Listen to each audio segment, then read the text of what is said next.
اعوذ باللہ من الشیطان الرجیم بسم اللہ الرحمن الرحیم۔ سب ویڈیو دیکھنے اور سننے والوں کو السلام علیکم۔ ہمارے چینل کے پیارے ویورز، آج ہم تلاوت کریں گے سورہ یونس کی آیت نمبر 73 84 83 84 اینڈ 85، یعنی کہ آیت نمبر 83 84 اینڈ 85 انشاءاللہ تلاوت کریں گے ترجمہ کے ساتھ اور تفسیر کے ساتھ۔ تو چلیں شروع کرتے ہیں آج کا سبق، لیکن شروع کرنے سے پہلے چینل کو سبسکرائب کریں، بیل نوٹیفیکیشن کو آن کریں تاکہ اگلی ویڈیو آپ کو آسانی سے ملتی رہے، اور ہو سکے تو شیئر بھی کریں تاکہ زیادہ سے زیادہ لوگ دیکھیں تو آپ کو بھی ثواب ملے اور مجھے بھی۔ تو چلیں اب شروع کرتے ہیں آج کا سبق۔ اعوذ باللہ من الشیطان الرجیم بسم اللہ الرحمن الرحیم۔ فما پھر نہیں، آمنا ایمان لایا، لموسیٰ الا ذریۃ من پھر نہیں ایمان لایا کوئی موسیٰ علیہ السلام پر سوائے کچھ لڑکوں کے، ذریۃ مین اولاد بچے، لیکن ادھر ہم میننگ لیں گے کچھ لڑکے، من قومی ہی اس کی قوم میں، قومی ہی کے میننگ اس کی، قومی کے میننگ قوم اس کی امت میں، علی خوف اوپر خوف کی وجہ سے، خوف من فرعون وملئہم اوپر خوف سے فرعون کے اور سرداروں کے، ان کے یعنی ان کے سرداروں کے، ان یفتنہم یہ کہ فتنہ میں ڈالے ان کو، آزمائش میں ڈالے ان کو، مصیبت میں ڈالے ان کو، وَإِنَّ اور بے شک فرعون لعال فی الارض سر چڑھ رہا تھا زمین پر، وَإِنَّهُ اور بے شک وہ لمن المسرفین اور بے شک وہ تھا حد سے بڑھنے والوں میں سے، جو حد سے بڑھ جاتے ہیں، سر چڑھ رہے تھے فساد میں، حد سے بڑھنا۔ تو اس آیت میں اللہ تعالیٰ کہتا ہے، چونکہ موسیٰ علیہ السلام کا اور فرعون کا قصہ چلا آ رہا ہے، تو پچھلی آیت میں ہم نے پڑھا تھا کہ موسیٰ علیہ السلام نے معجزے دکھائے اور پھر فرعون نے اس کو جھٹلایا، پھر اپنے جادوگروں کو بلایا اور جادوگروں سے بھی کرتب دکھائے۔ وہ اس کا مطلب تھا کہ لوگ اس کو دیکھ کے تو موسیٰ علیہ السلام کو بھی جادوگر کہہ دیں گے، لیکن موسیٰ علیہ السلام کی لاٹھی سے جو سانپ بنا تو اس نے سارے جادوگروں کے سانپوں کو نگل لیا، تو اس سے جادوگر بھی متاثر ہوئے، کیونکہ جادوگر سمجھ گئے کہ ان کے بنے ہوئے سانپوں کو، لاٹھیوں کو کوئی جادوگر کا سانپ نہیں کھا سکتا۔ ان کے سانپوں میں یہ خاصیت ہی، یہ خصوصیت ہی نہیں ہے کہ وہ کسی چیز کو کھا سکے، وہ تو نظر بندی ہوتی ہے صرف کہ وہ سانپ نظر آتے ہیں ان کی لاٹھیاں، اور موسیٰ علیہ السلام کی لاٹھی سے نکلے ہوئے سانپ نے ان کو کھا لیا، تو جادوگر بھی متاثر ہوئے اور اس جگہ پر ایمان لائے۔ لیکن جو فرعون تھا تو وہ کسی کو مسلمان نہیں ہونے دے رہا تھا، اس لیے موسیٰ علیہ السلام پر چند لڑکوں کے سوا اس کی قوم کے لوگ بھی ایمان نہیں لا رہے تھے۔ کیوں؟ آگے یہی لکھا ہوا ہے کہ فرعون کے ڈر کی وجہ سے، خوف کی وجہ سے، اور ان کے سردار جب کہا جاتا ہے تو اس سے یہ میننگ بھی لیا جا سکتا ہے کہ اسرائیلیوں کے سردار، یعنی ان کے جو بڑے بوڑھے تھے، وہ مصلحتاً یہ دیکھ رہے تھے تو وہ مسلمان، ابراہیم علیہ السلام، یعقوب علیہ السلام، یوسف علیہ السلام ہی کی اولاد میں سے تھے، لیکن ڈر رہے تھے کہ فرعون ظاہر ہے بہت سخت اور جابر حکمران تھا، بہت، اس کو تو اکثر کیلوں والا کہا جاتا ہے کہ لوگوں کے جسموں پر کیل ٹونک کر دیوار کے ساتھ وہ لگا دیتا تھا، جڑا دیتا تھا، اور پھر ان کو تکلیفیں اور ان کو تکلیفوں میں مبتلا کرتا تھا۔ تو فرعون کی وجہ سے، یعنی ان کے جو بنی اسرائیل کے بڑے بوڑھے تھے، تو وہ بھی اپنے لڑکوں کو منع کرتے تھے اور اپنے گھر والوں کو بھی منع کرتے تھے کہ موسیٰ علیہ السلام اور ہارون علیہ السلام کا ساتھ نہ دے۔ خود بائبل میں بھی کئی جگہ پر ہے، اور سورہ اعراف میں بھی ایک جگہ پر ہے کہ خود بنی اسرائیل جو ہے ہارون علیہ السلام اور موسیٰ علیہ السلام سے کہتے ہیں کہ تم سے پہلے بھی ہمارا یہ حال تھا اور تم جب آئے تو اس کے بعد بھی ہمارا یہ حال، یعنی فرعون کی تکالیف ہم سہ رہے ہیں، وہ ہم پر جو زبردستیاں کر رہا ہے، یعنی وہ پہلے بھی ان کے بیٹوں کو قتل کرتے تھے جو اس نے خواب دیکھا تھا، جس کی وجہ سے نجومیوں نے بتایا تھا کہ بنی اسرائیل میں کوئی ایسا بچہ پیدا ہوگا جو آپ کی حکومت کو ختم کرے گا، حکمرانی کو، بادشاہت کو، تو اس لیے وہ ان کے بچوں کو قتل کر دیتا تھا جو بھی پیدا ہوتے تھے اور لڑکیوں کو چھوڑ دیتا تھا۔ تو جب انہوں نے یہ کام پھر کچھ عرصے بعد چھوڑ دیا تھا، کیونکہ لڑکے ختم ہو گئے تھے بنی اسرائیل میں اور بنی اسرائیل کے لڑکے ہی ان کے ساری غلامی کے کام کرتے تھے، تو پھر انہوں نے یہ چھوڑ دیا تھا کہ کچھ لڑکے پیدا ہوں کہ ہمارے کام تو کریں۔ تو اس طرح پھر جب موسیٰ علیہ السلام پیغمبر بن کر آئے اور فرعون کو کہا کہ یہ تم گمراہی پر ہو، غلط کر رہے ہو، تو فرعون نے پھر حکم دے دیا کہ پھر جو ہے بنی اسرائیل کے لڑکوں کو مار دیا جائے جو پیدا ہوتے ہیں اور لڑکیوں کو زندہ رہنے دیا جائے۔ تو اس لیے بنی اسرائیل میں زیادہ لوگ جو تھے وہ ایمان یعنی ساتھ نہیں دے رہے تھے ہارون علیہ السلام کا اور موسیٰ علیہ السلام کا،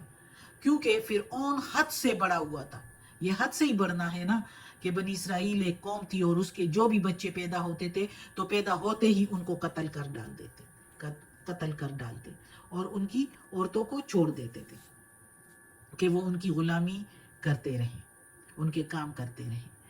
تو یہی تھا جس کی وجہ سے وہ لوگ بظاہر ایمان نہیں لا رہے تھے، ساتھ نہیں دے رہے تھے، بس سولیٹری ایک سائٹ پر نہ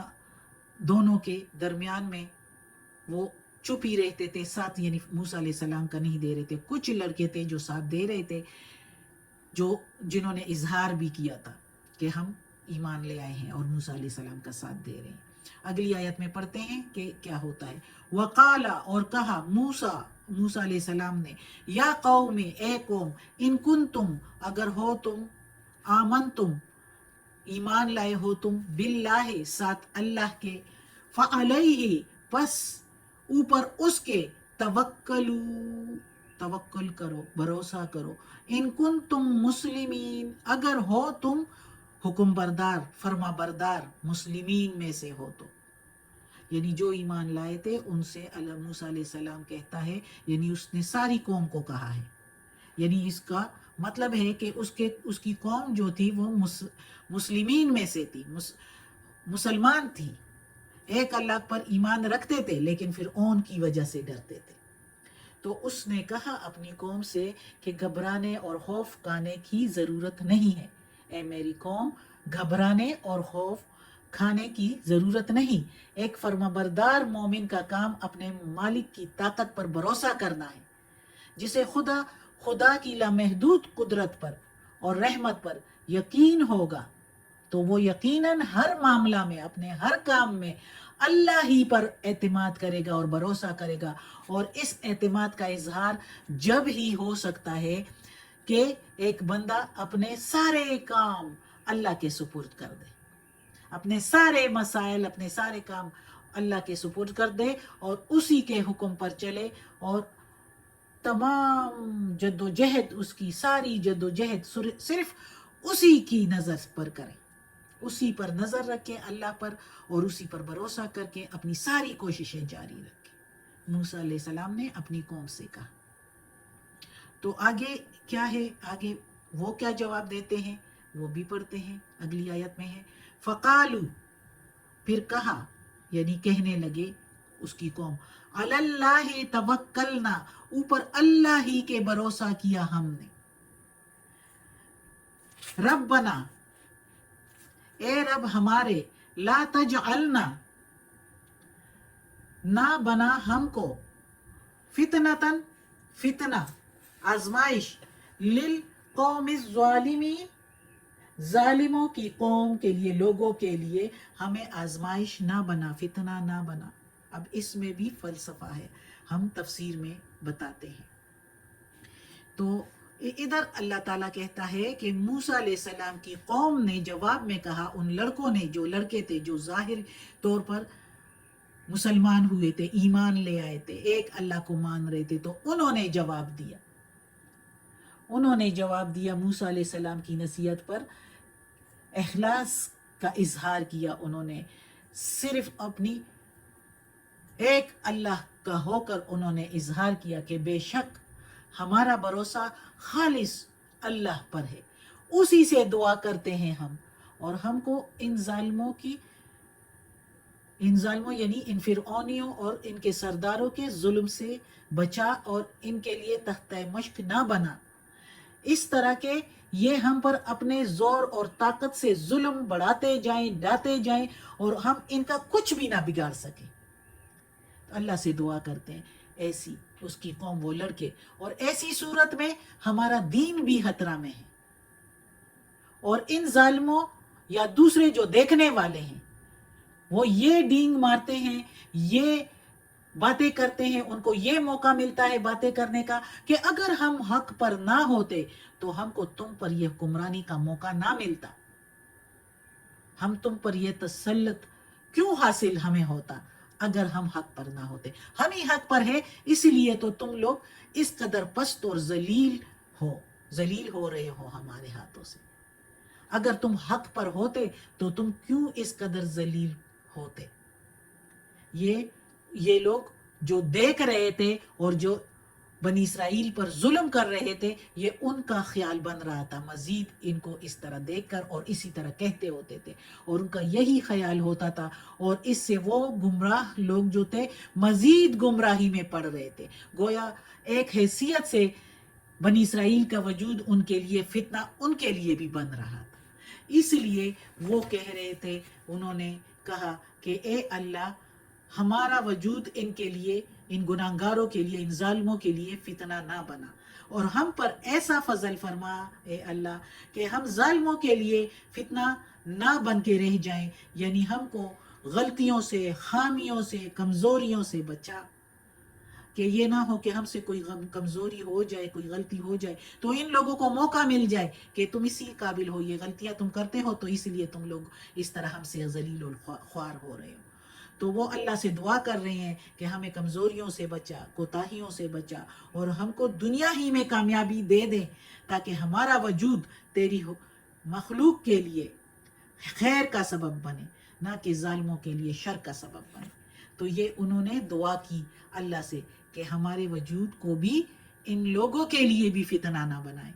ہمارے لیے تو ہمارے لیے ہے کہ ہم بھی سختیاں گزار رہے ہیں، اور یہ لوگ بھی مزید فتنے میں جا رہے ہیں۔ تو وہ اللہ سے اس قسم کی دعا انہوں نے کی۔ تو اور آگے پڑھیں گے، آج کا سبق ختم ہوتا ہے۔ اللہ ہمیں توفیق دے اس قرآن مجید کا ترجمہ مکمل کرنے کی اور اس پر عمل کرنے کی توفیق دے۔ صدق اللہ العظیم۔ یا پروردگار، یا رب العالمین، یا مالک یوم الدین، یا اللہ کل شیء قدیر، یا اللہ یہ قرآن مجید کی تلاوت کی ہے، ہمیں توفیق دے کہ اس پر عمل بھی کرے، اور یا اللہ اس میں جو غلطیاں کوتاہیاں، جو زیر زبر پیش میں، تلفظ میں، ترجمہ تفسیر میں کچھ غلطی ہوئی ہو تو معاف کر دینا، یا اللہ تو غفور الرحیم ہے، رحمان و رحیم ہے۔ یا اللہ ہمیں عافیت والے معاملات دیں، ہماری بیماریاں، تکالیف، پریشانیاں اور برائیاں ہم سے دور کر دیں، اور ہمیں اپنے نیک اور صالح لوگوں میں شامل کر دیں، آمین۔